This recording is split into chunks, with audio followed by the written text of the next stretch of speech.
Bonjour à tous. Savez-vous que les Britanniques sont eux aussi en élection législative anticipée? Ils votent le 4 juillet et que cette campagne, elle est beaucoup plus intéressante que la nôtre. Je vais vous expliquer pourquoi et c'est la grande revanche du Brexit.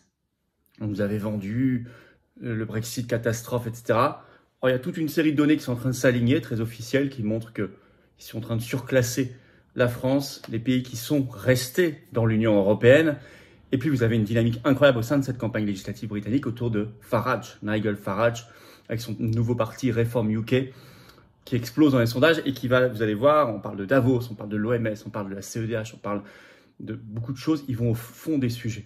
Rien à voir avec la campagne des trois blocs en France, cadenassés par leur soumission à l'Union européenne, qui, quoi qu'ils en disent, ne proposent rien d'audacieux et ne vont surtout pas au fond des sujets, puisqu'ils ne remettent pas en cause les verrous qui empêche que la politique soit la vraie politique avec un P majuscule. Je vais vous expliquer tout ça, la revanche du Brexit extraordinaire.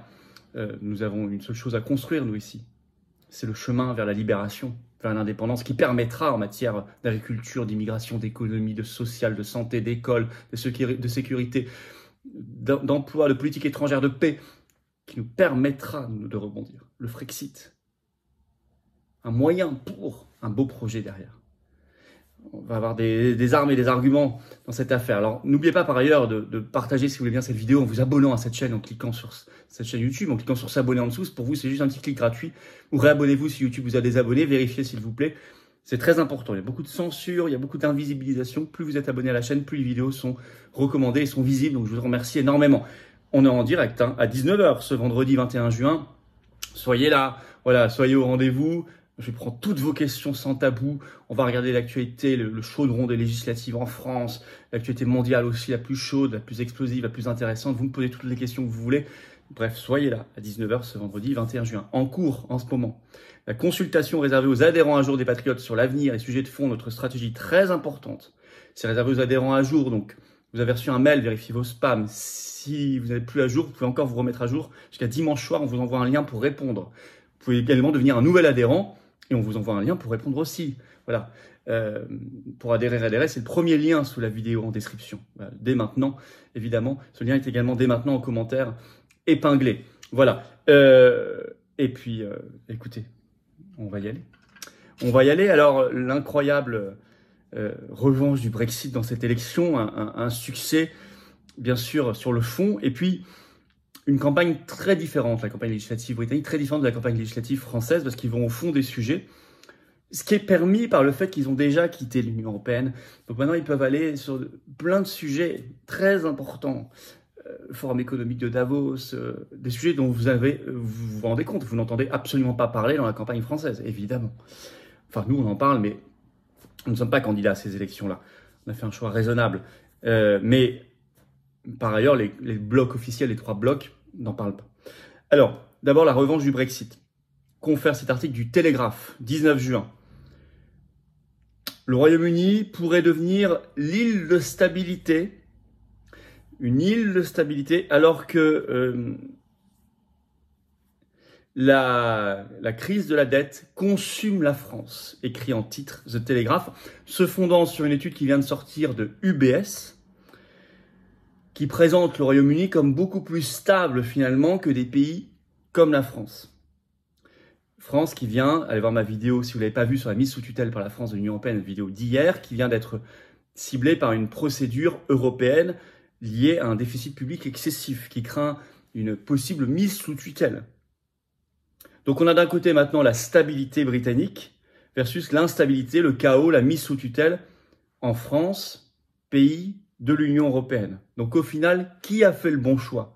Souvenez-vous de la propagande. Qui devait être dans l'instabilité et le chaos? Ça devait être le Royaume-Uni après le Brexit. Et qu'est-ce qui se passe finalement? L'inverse. Il y a des données très objectives. Je vous rappelle, on en a déjà parlé, qu'au premier trimestre de cette année 2024, la croissance de l'économie britannique a été 3 fois supérieure à celle de la France, 0,6% contre 0,2%. Puis on a des nouvelles données. Le Figaro, article du 18 juin, le titre « La Bourse de Paris détrônée par celle de Londres ». Je cite « Paris vient de perdre sa couronne de première place boursière européenne. L'attractivité de la place financière pourrait pâtir de l'instabilité politique. » Donc ça y est, la Bourse de Londres est passée devant la Bourse de Paris. première en Europe. Et puis le Royaume-Uni est en train de régler ce qui restait son point noir, parce qu'ils sont au-dessus de nous sur à peu près tous les sujets. Il restait un point noir où ils faisaient un peu moins bien, ils avaient plus d'inflation. Mais en même temps, leur salaire augmentait plus vite. Et bien ça, ils sont ils sont en train de nous dépasser. Dépêche AFP du 19 juin. L'inflation britannique retombe à 2% en mai 2024. Elle était à 2,3 en avril, elle est baissée à 2. C'est, précise la dépêche, plus bas qu'en Allemagne, qu'en France et qu'aux États-Unis. Effectivement, en France, c'est 2,3% et aux États-Unis, 3,3%. Donc on a une revanche du Brexit déjà sur le fond. Et puis politiquement, une campagne législative qui rebat les cartes au Royaume-Uni et qui fait triompher Farage, l'homme du Brexit. Vous connaissez, on en a beaucoup parlé, la stratégie de Farage. Il crée dans les années 90 le UKIP, United Kingdom Independence Party. Il se fait élire, il a mis plusieurs tentatives, mais il a réussi à se faire élire à la fin eurodéputé, non pas pour jouer le jeu des institutions européennes qu'il veut détruire et qu'il a réussi, en tout cas il a réussi à en faire sortir son pays, non, pour avoir une caisse de résonance. Et ça a été très efficace. Et à partir de là, il a décroché le référendum du 23 juin 2016 sur le Brexit au Royaume-Uni et il l'a gagné. Eh bien là, il est en train de faire une percée phénoménale dans cette campagne législative britannique. Article en France de La Croix du 18 juin, le titre Royaume-Uni, Nigel Farage en croisade pour un vrai Brexit. La Croix parle de séisme politique. Je vais vous lire un tout petit extrait, vous compreniez bien. Vêtu d'un barbour et de sa casquette verte en tweed, il arpente de nouveau les routes britanniques. Il parle de Farage, bien sûr. Et son retour est en passe de provoquer un séisme politique au Royaume-Uni, d'après l'analyse publiée le 13 juin par l'Institut de sondage YouGov. Pour la première fois dans le cadre d'élections générales, avec 19% des intentions de vote, son parti devance les conservateurs à 18%. Il vient de passer devant les conservateurs. Alors que pendant très longtemps, la vie politique britannique a été bipolarisée. Il y avait le Labour, les travaillistes et les conservateurs, les Tories. Et c'était terminé à peu près. Et là, son parti, Reform UK, dépasse les conservateurs. Lui-même, Farage, est candidat dans la circonscription de Clacton-on-Sea. Et les sondages le mettent gagnant, ce qui serait une première pour lui dans ce type d'élection. Le mode de scrutin britannique est très compliqué, et c'est un coup près. Gagne celui qui est en tête au premier tour, en quelque sorte. C'est tout. Donc c'est un mode de scrutin qui est compliqué, parce qu'il faut vraiment polariser, il y a un vote utile, entre guillemets, énorme. Et malgré tout, il est donné gagnant pour la première fois, personnellement. Alors, il lance ce qu'il appelle sa révolte politique.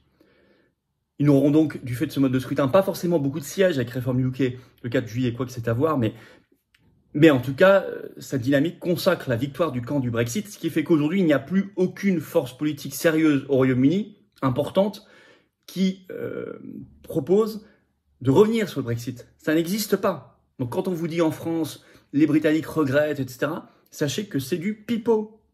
Parce que si c'était le cas, vous auriez des forces politiques qui se seraient emparées de ce regret. S'il était soi-disant majoritaire, vous imaginez bien qu'il y aurait des forces politiques, des hommes politiques qui se seraient emparés du sujet pour faire des voix. Or, il n'y en a pas. Y compris parmi les forces qui étaient hostiles au Brexit au moment du référendum. Donc tout ça, le Brexit est consacré, ça y est. Mais Farage ne veut pas simplement le statu quo, il veut avancer les thèmes, il veut aller plus loin. Ainsi, il a tweeté sur son compte X le 18 juin, je cite, « Reform UK, son parti, quittera la CEDH et expulsera tous les migrants illégaux pour arrêter l'arrivée des bateaux. » Vous voyez, parce que si on ne quitte pas la CEDH, on ne peut pas le faire, ça. Donc, Union européenne, maintenant, il veut aller au niveau de la CEDH. Mais il ne s'arrête pas là. Ça avait été noté par le Daily Mail dans un article du 13 mai dernier. Le titre, Nigel Farage alerte sur le terrifiant traité OMS sur les pandémies. Il fait le boulot également par rapport au traité OMS sur les pandémies, par rapport à l'OMS. Deuxième très bon point. Troisième, nouveau tweet sur son compte X le 19 juin, tout récent. Le titre, le tweet, c'est Reform UK rejettera l'influence du Forum économique mondial de Davos et annulera la participation britannique. Alors, Davos, c'est pas une organisation qu'on doit quitter. C'est pas comme l'Union européenne, la CEDH, l'OTAN, des choses comme ça. Mais on peut y aller ou pas. On peut envoyer des gens ou pas. Et puis surtout, on peut obéir ou pas aux préconisations. On peut se dégager de l'influence, le dénoncer ou pas. Et lui, c'est ce qu'il veut faire.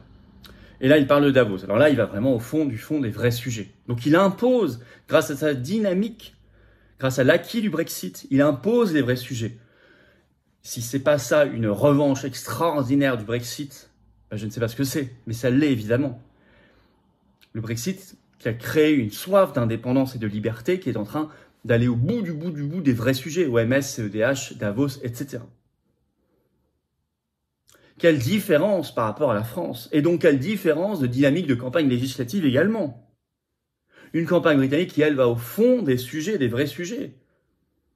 Rien à voir avec les oppositions, entre guillemets, cadenassées en France par l'Union européenne et un esprit de soumission, où on voit, nous, ici, des blocs, soi-disant, dans l'opposition en France, qui sont candidats aux législatives du 30 juin et 7 juillet et qui, progressivement, abandonnent leur programme parce qu'il ne sera pas conforme à l'Union européenne, etc., etc.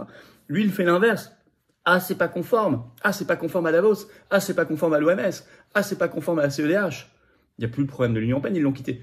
Alors, on quittera Davos, la CEDH et l'OMS. Il prend le problème dans l'autre sens et il a parfaitement raison. C'est la seule solution. Et c'est la seule solution respectueuse, évidemment, des gens, des peuples. Soyons cette vraie alternative. Regardons tout ça, faisons savoir tout ça pour montrer aux gens, aux Français, que c'est possible de briser ces chaînes, de se libérer. Et de les briser toutes. Nous, les patriotes, nous sommes cette alternative. Et nous bâtissons dans le rassemblement, dans l'action, dans l'éducation populaire, en allant partout, la formation, en allant dans le détail concret de notre projet, ce projet de toutes les semaines et les mois qui viennent, nous bâtissons le bloc souverainiste. Alors à vous de rejoindre cette dynamique. Venez adhérer, réadhérer aux Patriotes, vous faites un don au mouvement pour nous aider à développer tout ça et à financer au passage les européennes qui vous coûter cher sans remboursement de l'État. Adhérer, réadhérer, je vous l'ai dit, c'est le premier lien sous la vidéo en description, c'est également en commentaire épinglé, une petite fiche maintenant sur l'écran. Dans quelques secondes, un lien sur l'écran, c'est facile. Faire un don au mouvement, c'est le deuxième lien sous la vidéo en description. C'est facile aussi. Tous ces liens sont également bien sûr sur notre site les-patriotes.fr. C'est défiscalisé aux 2/3 de vos impôts, tout ça.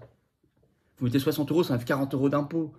Vous mettez 6 000 €, il y en a qui peuvent, ça enlève 4 000 € d'impôts. Vous mettez 500 €, ça enlève 333 € d'impôts. Vous mettez 5 €, ça enlève 3,33 €. Profitez-en. Et venez. Vous êtes dans une belle famille. En plus, si vous êtes adhérent un jour, vous vous remettez à jour, vous pourrez répondre jusqu'à dimanche soir à la grande consultation en cours auprès des adhérents un jour des Patriotes. Profitez-en. Le don nous aide. On n'a pas les millions des copains, des banques. On n'a plus d'aide publique terminée. On n'en avait pas beaucoup, on n'en a plus. Avec la dissolution. Or, on fait. On n'a pas renoncé à faire. On va faire beaucoup de plus en plus. Merci. Bravo à vous. Par ailleurs, à 19 h ce vendredi 21 juin, on est en direct ici, sur cette chaîne. Soyez là. Je prends toutes vos questions en direct. Et abonnez-vous si vous voulez bien à cette chaîne en cliquant sur le petit bouton s'abonner. C'est un petit clic gratuit. Vous êtes abonné à la chaîne ou réabonné. Et les vidéos seront plus visibles. Et je vous en remercie énormément. Bravo aux donateurs, aux réadhérents. Bienvenue aux nouveaux adhérents patriotes. Vive la France!